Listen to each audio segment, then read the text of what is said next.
Hi guys! Welcome to my channel. Today we have our sweet and spicy shrimp. Ituturo ko sa inyo in a simple way kung paano magluto nito.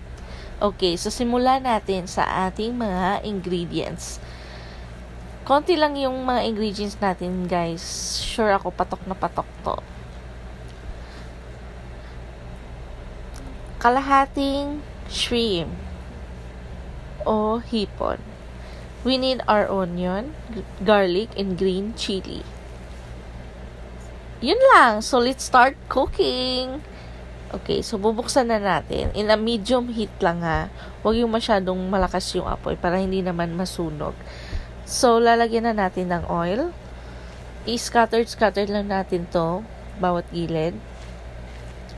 And then, after that, ilalagay na natin ang ating garlic.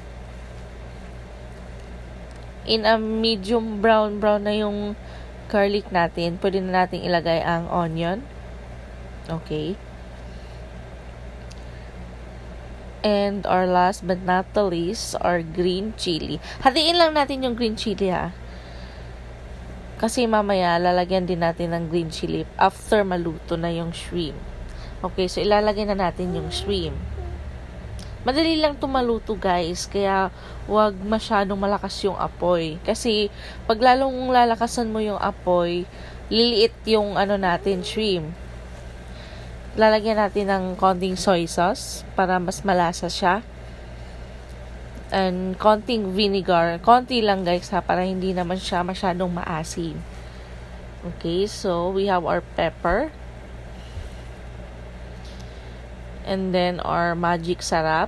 Kung wala kang magic sarap, bitchy na lang. This is not sponsored by any brand ha. Okay, so konting asin.